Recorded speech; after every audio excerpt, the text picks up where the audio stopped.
If you have been riding for a few years, you're probably making at least one of the mistakes that I'm going to talk about in this video.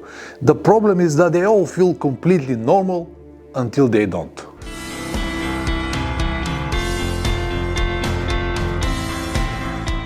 Welcome back. For your information, I have done all of these mistakes many times, and the chances that you have done them as well are very high. That alone becomes a kind of permission to keep doing the same things, because most of the time you don't experience any immediate consequences. I know that not everyone is like me, but I also know that as a motorcycle riders, the way we understand and obeying the traffic rules, it's a little bit different, especially if we gain a little bit more experience under our belt. I'm not saying this to insult anyone or point fingers, I'm just sharing my observations after thousands of kilometers in many different places around the world.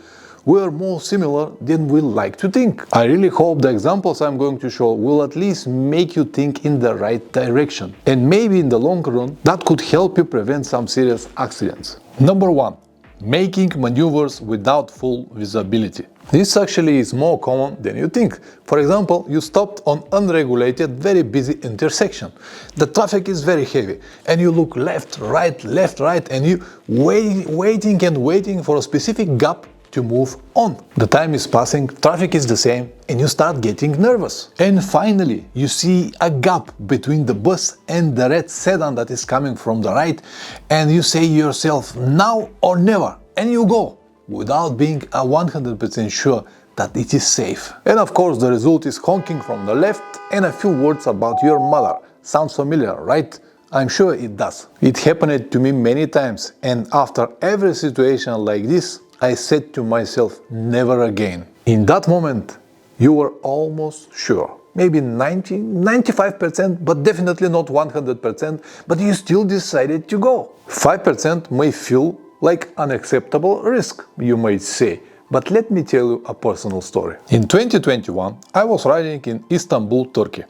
I was on the highway looking for the exit I needed, and I saw it in last moment.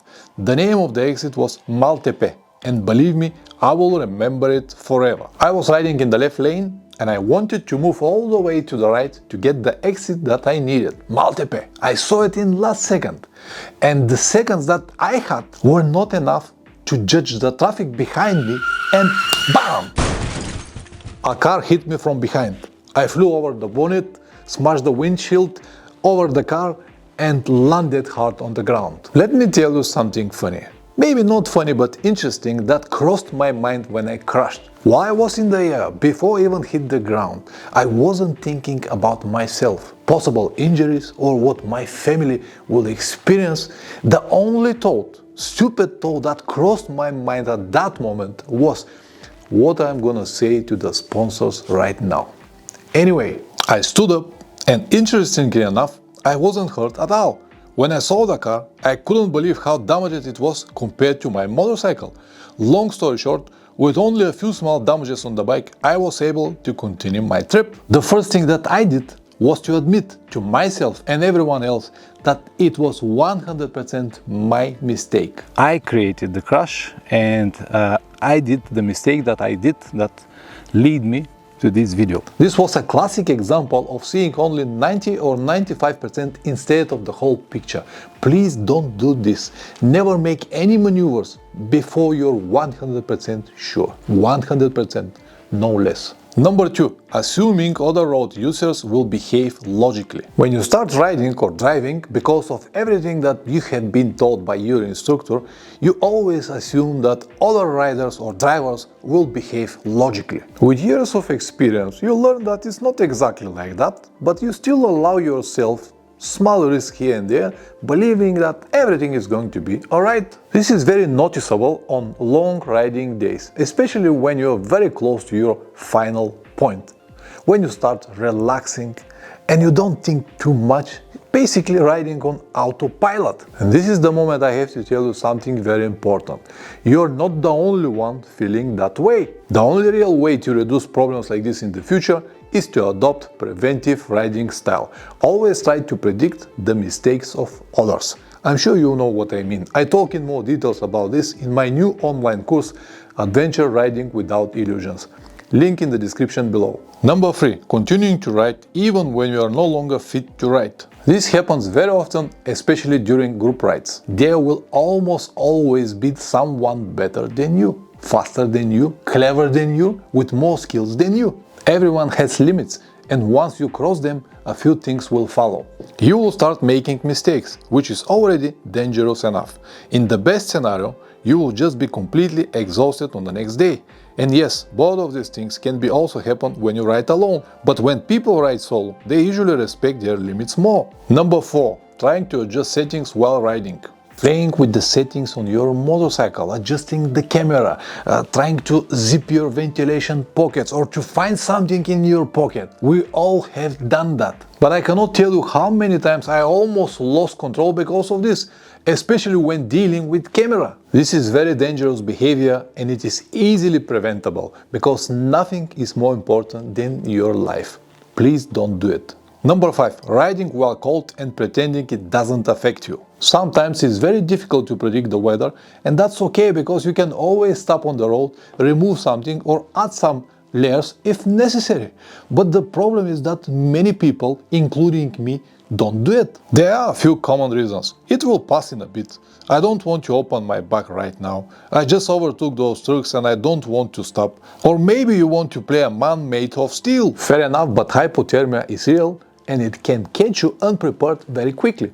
And when it happens, you start making mistakes. And the more you try to endure it, the worse it gets. I don't need to remind you about the risk of getting sick afterward. That can slow you much more than a simple stop to put some warm layers. Number 6. Riding beyond what you or the bike can realistically handle. Every rider and every motorcycle has limits. Riding beyond them just because you might be delayed, it's not really clever decision. Find your comfort speed, both yours and your motorcycles, and stick to it. The time difference, usually it isn't that significant, but the risk of having an accident increases a lot when you push past those limits. Number 7. Riding on despite clear road or weather warnings. No risk, no glory, right? It is important to understand that there are different types of risk. Weather and road conditions are part of nature.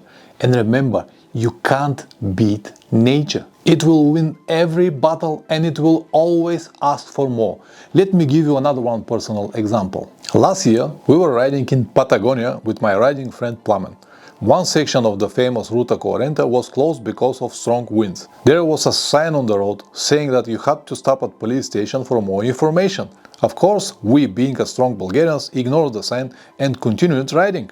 The decision led us into gravel section with winds over 130 km per hour. What started as a normal ride turned into a battle with a wind that lasted for hours. It was pure luck that we got through without any accidents. Man, I have seen strong winds, but nothing like this before. On the next day, we had a muscle pain everywhere because of the fight that we had for so many hours. And what I have to say, don't try to beat nature. It will always win. Number 8. Ignoring the moments you know something is wrong. You know that, call it sixth sense or gut feeling, whatever you like, but it's real. When you feel it on inside, there is a good chance that it will happen on the outside. I know some of you might be skeptical, but every time I ignored, something went wrong. And what makes it worse, and I'm always angry with myself, is that I knew it in advance. I can give you many more examples, but then this video will become too long. Maybe this topic deserves its own video and I might do it in the future. Anyway, I really hope that this video will help you at least one person. Press like or dislike, whatever it deserves. If you subscribe, even better. See you in the next one. Ciao.